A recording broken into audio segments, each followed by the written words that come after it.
සමන් නැදිරි මොනි. චූ කරලා දාවේ. ඔව්. දෙවෙනි නිම සහ සංගීතේ.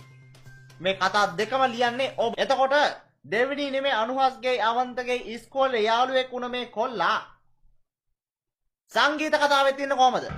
දැන් බලන්න සමහර නළු නිලියෝ ඉන්නවා 7:00 ඉඳලා 9:00 වෙනකම් විවිධ නාලිකා වල විවිධ නිර්මාණවල ඉන්නවා. ඒක ඒගොල්ලන්ට ආර්ථික වශයෙන් හොඳයි. නමුත් නිර්මාණයේ පැත්තෙන් ඒක හොඳ නැහැ. දැන් ඔබම කියනවා නිර්මාණයක් පැත්තෙන් ඒක හොඳ නැහැ කියලා. මොන ෆක්ද සමන්?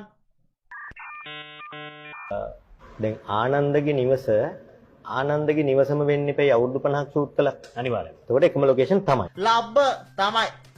මුල් එපිසෝඩ් වල උදේනික තිබ්බ කුස්සිය එපිසෝඩ් 500 ගණන් වෙදි මාරුනේ කොහමද කියපන්කෝ. හරි ඒක වෙන්න පුළුවන් කියමුකෝ. මොකද ගෙදරක කුස්සි දෙකක් තියෙන පුළුවන්නේ. හැබැයි එපිසෝඩ් 500 ගණන් වල තිබ්බ කුස්සිය ආයි එපිසෝඩ් 900 ගණන් වෙදි මාරුනේ කොහමද? ඇයි උදේන ජීවත් වෙන්නේ මාලිගාවකද?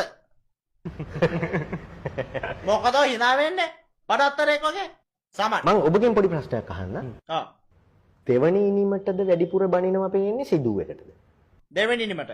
සිදුව එක දෙවනි ඉනිමට වඩා සෑහෙන්න ගිහිල්ලා 1000ක් පන්නලා. ඒක දිග නැද්ද එතකොට? ඒ සිදුව ලියන්නේ තෝ කියලා දන්නවනම් ඒකට තමයි මුලින්ම බනින්නේ. මොකක් හරි අවාසනාවකට මිනිස්සු දන්නේ නැහැ ඒ ගොබ්බ කතාව ලියන්නේ කවුද කියලා. දන්නවනම් ඒක ලියන ගොබ්බයට තමයි මිනිස්සු මුලින්ම බනින්නේ. අම්මපා මං කියන්නේ ඇත්තමයි. ඔබට පුළුවන් නම් ওই සිදුව කියන සක්කිලි මූසල කතාව ඉවරයක් කරලා දාපන්. ඔබ මේ දෙවෙනි ඉනේ මොන තරම් ඇදගෙන ඉබන් ඒක අනුම ගන්න බලන් ඉන්න හරි පුළුවන්. මේ මූසල කතාව පාපයක් මා දැන් තාපයක් කරලා තින්නේ. ඔබ මං කියනවට ඕන නම් අම්මපා ඕනම් බලපන්. අද කතාව බලපන් ගිහලා සිදුව එකේ බලලා ආයි මාසෙකට පස්සේ ඇවිල්ලා ආයි බලපන් කතාව.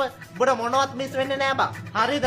මං කියනවට ඒක කරලා බලපන්. කොටින්ම කිව්වොත් ඔබ අද එපිසෝඩ් එක බලද්දි සුමිත්‍රා යදන් ඉන්න සාරිය තව මාසෙකින් ඇවිල්ලා බලද්දිත් ඒ ගෑණි ඒකමයි යදන් ඉන්නේ. කුජීතයි නේද මහත්තයෝ? මං කියන්නම් එක්ක තමුසේ මේ කතාව නවත්තපන් ලියලා ඉවර කරලා නවත්තපන්. නැත්තම් අපේ ගෙදර අපේ ආච්චිට අලුතෙන් ටීවී එකක් ගන්න සල්ලි දීපන්.